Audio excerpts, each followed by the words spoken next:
Hey, welcome to Flight Test. I'm Josh, and this is Peter. Hey guys. Peter, what did you put together, man? The P6E Hawk by Great Plains. We are currently at North Canton Hawks RC Flying Field, and this flying field, they were warm enough after Flight Fest to give us lifetime membership. So we took advantage of that because we didn't want to drive all the way to Malvern, didn't we? Yeah, it's a bit of a far drive, and this is actually a pretty nice field. It's perfect for something like this. Absolutely. Now, Peter, you put this together. What was your experience? It's probably like a 7 out of 10. Okay. There are some things, it did go together really nicely as according to the directions and whatnot. Everything fit just about right. Okay. There are some things to point out, like the blind nuts in the wings. If you look in there, don't force the screws down, because I made that mistake just once because the blind nut was not seated up against the plywood. So you want to tighten the nuts very carefully and make sure you don't push the nuts out. So you want to capture the thread so you don't push the blind nut out. Once you push them out, they fall out, and the only way to get it back in is to cut a hole in here, press it back in, and start all over. Okay. But that's not really an option. Very cool. The other thing is just the on the wheel pants too.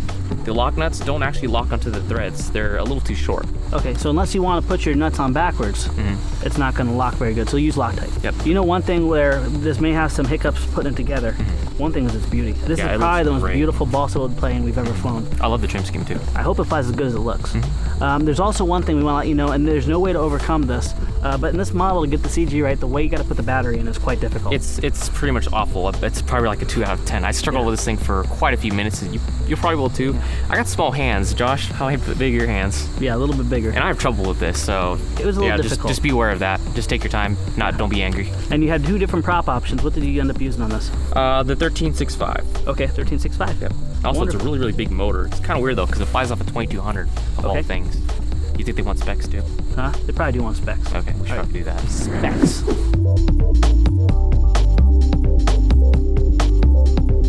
All right, do you want to put it up in the air? Yeah, sure. All right, want to flip a coin? Yep. All right, ready? You call it. Heads. Heads it is. See what I did there? All yours, man. You want. I don't care. Nope, it's all yours. Fine. He built it. That way he gets you on there crashing it. Now, this is possibly one of the most beautiful fall days we've had so far, isn't it? Yeah, it's not too hot, not too cold. Sun's sort of in my face, but who cares? Do you need some sunglasses? Nah, I don't ever use them. All right, cool. Well, that hopped in the air quickly. That would just pop right off. Any tendencies so far? Do you have to trim anything out? Feels a little. Wow, that elevator's really sensitive. Elevator authority. It also might be a little bit on the tail heavy side. I did put the CG where it did say to go in the manual. Yeah. One thing, I know a lot of people argue with me about this, but one thing I like to do is if it tells you where the CG is, I like to have it drop just a little bit nose down. A nose heavy airplane may fly poorly, but a tail heavy airplane only flies once. Yeah. Let's go and move the CG forward because right now it's unstable on some axes. Super. Yeah, and also when you have a tail heavy airplane like this, it'll oftentimes tend to porpoise over. Or just flip like over that. for that matter. All right, let's go get it. All right. Do you have Velcro in there? Now you can't get Velcro there at all. You know what we could do though? We could actually chalk that. If you had like a popsicle stick or something. Yeah. Could we get some foam or something and just jam it in there? Yeah, we can do that. That'd be a good idea. Okay, well, since we're running into issues right now with the Velcro strap, there's almost no way to tie the Velcro around there because of where the battery is to get the CG a tad further forward. So what we did is take a piece of foam, fold it up. We got the Velcro on it already, which it's resting on, but the strap won't go on. So we're gonna take this and jam it up in there so it keeps the battery from sliding back out, so it can't go anywhere. It's gonna be kind of like a passive wedge, huh? Yep. Not enough to hurt anything, but it should keep everything from moving. Yeah, it keeps the battery from coming out when we try to do some reverted flight. So Peter, you brought it down nice and safe. And one thing to keep, you did good, man. You did good. One thing to keep in mind when you have a tail heavy airplane, you come down, you're gliding, everything's good. Usually when the problem happens is right before you flare. That's usually when it'll kick up into a tip stall or it'll get really ugly. But always maintain your speed. If you have a speed that's controllable, maintain that all the way to the ground. It's better to flip over on the ground than to try to bleed off all your speed, have it cartwheel on you. Yeah, or you tip stall too because your CG's further backwards. So and keep in mind, it'll bite you. With different speeds come different elevator sensitivities, right? So if you're flying really fast, it could feel one way. If you're flying really slow, it could feel exactly the same, but right in the middle, it feels normal. So keep that in mind. Before you bring it down, find the best throttle setting, and then bring it in under that. All right, you want to put it up again? Yep. All right, I get to try it? Yep, it's all yours. Oh man, I'm a little nervous now. All right, here we go, man. I'm gonna keep that pin back until we get speed. That looks smoother. That's a lot nicer. It didn't pitch up as much. Oh, wow. Okay, yeah. So we have a 2200 pretty much up against the firewall, right? Yep, it's all a lot further up than the nose now. This feels amazing. Almost where you can't even get to where the notches for the tray are for the Velcro strap. Really? It's a little weird. So the recommendation would be to have something that you can wedge in there and have good Velcro, good quality Velcro. And also, you can put a piece of tape around and make it so you can actually grab it so you're not pulling on your leads. Yeah, that'd be a good idea. All right, I'm gonna go ahead and try a roll real quick. All right. It's probably gonna be pretty lame because it's doing down. You'll be doing pretty good. That's the world's slowest roll. Absolutely gorgeous. This has to be the most beautiful false wood plane we've flown. Yeah, it's got a very nice line. Yeah. All right, I'm gonna take it up into the wind, what little wind there is, and I'm gonna go ahead and do a full speed stall. Now this is a pretty heavy plane, so let's see what it does. Then we drop in, pull up. You're kidding me. There we go.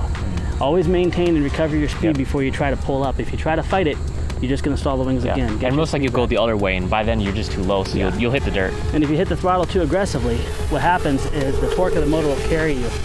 And It'll aggravate the stall. It's not overwhelmingly speedy. I saw one fly at E-Week and it was pretty darn impressive. So my guess is he probably has an upgraded motor power plant. So this feels about right. It's pretty good. It looks pretty nice. Oh, it's just pretty scale speed. Rudder's a little touchy. All right, do you want me to land it or do you want me to pass it over to you? I tried a little bit. All right, here. I'm gonna go ahead and put it in the wind. Cool. Yep. There you go. By the way, I never trim my airplanes. Don't do that to people. It's just rude. It's actually very docile. Rates in the elevator. Yeah, actually, I'm still flying 100% dual rates, cool. but that taking away that tail heavy nature made the elevator much more tolerable. So I'm only flying with a 39% dual rates, 100% throws. If you're flying really smooth and long, I got a lower setting that's 70 and 25. Stall turns are fun. Yeah, it has lots of rudder authority. You the notice rudder that? waggles a little bit when I come down out of it. Do it again. Look at that. It's a little bit of roll coupling too. On a lot of these planes with heavier wing loadings, even though this isn't gas, it has a pretty substantial wing loading. Generally, even if you have too aggressive of throws and you pull back on it, you're going to induce a high speed stall. And you don't want that either. So always make sure you honor the throws they put down in the manual.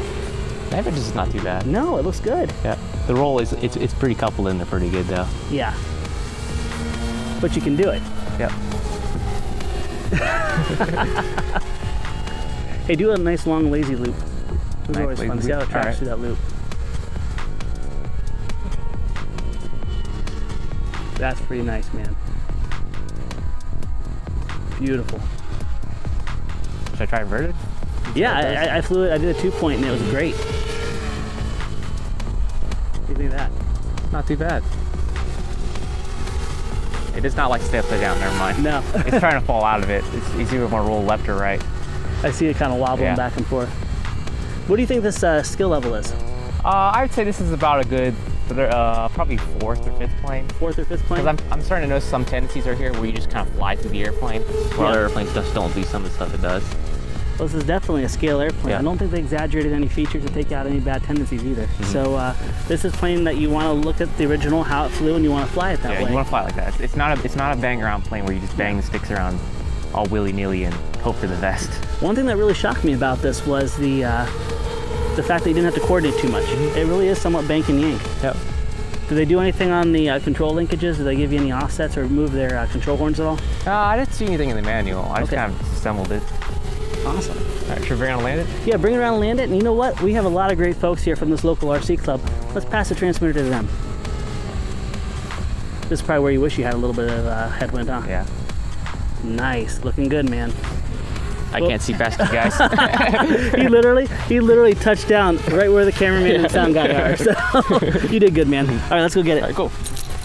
All right, so Peter, we both got to fly it, and we put cameras on it and flew a little tail heavy, a little bit nose heavy. One thing we haven't been able to do is land this thing without flipping it over, which means it's a very resilient airplane. And this is Chris Miller, and he's gonna take a whack at it. Gonna give it a shot. All right, all yours, Chris. All right.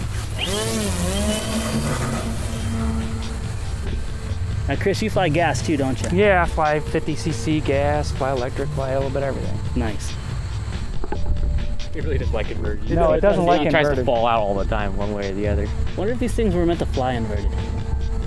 I don't think that was a requirement for World War I fighting. No, I don't think so. Yeah, just staying alive was kind of like the whole goal, right? Let's try a landing here. All right.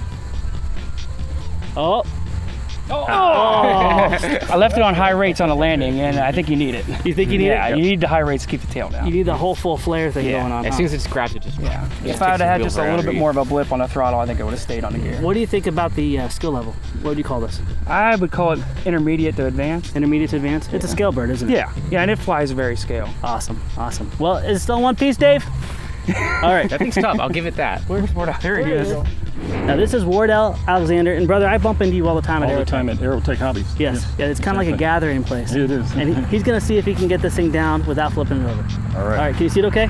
Yes, You I gotta do. kind of take off through the cameraman. Okay. There we go. There we go.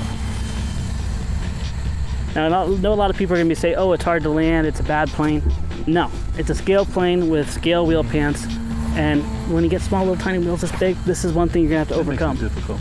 It honestly feels like a GB to land though to me. You gotta maintain a nice balance of speed and touch it down just perfectly, but still have enough speed that it doesn't cause too much drag and flip over on you. I think my favorite maneuver so far with this is the loop and the really, really slow rolls. Wardell is the rolling circle master. You rolling circle master? Rolling circles. Hey, if you want to try it, Wardell, we got our opinions. We're good. Go for it, man. Nice. That's pretty darn impressive. You aren't losing an ounce of altitude either, man. That's impressive. Yeah, what do you think of it, man? It feels good. Definitely an intermediate expert type of plane. Nice. So don't buy this. If you just finished off the swappable Storch, don't jump to this. Don't do it. Let's go try a landing now. Yeah.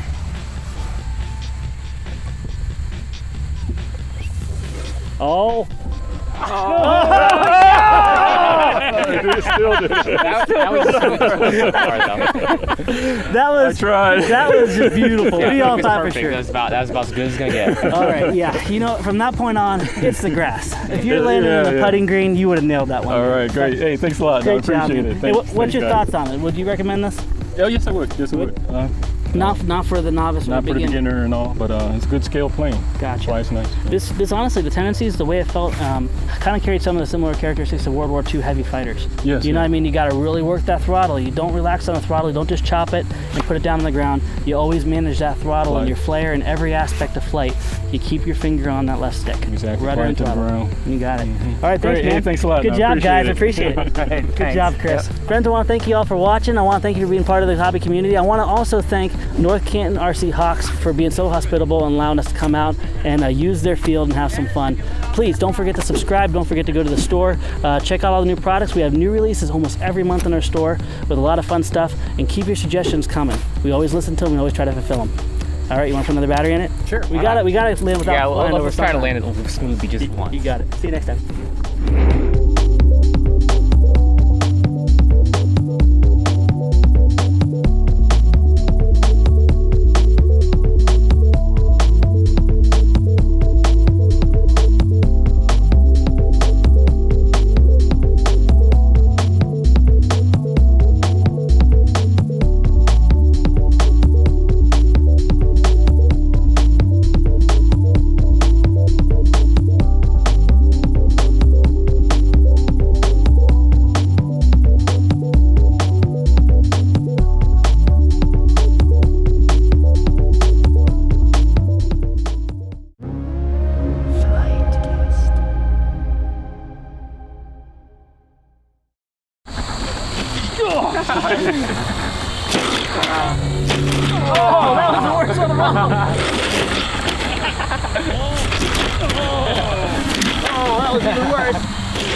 Concrete.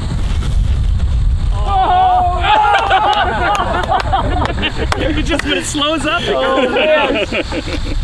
You know what? Yeah, I think that's good.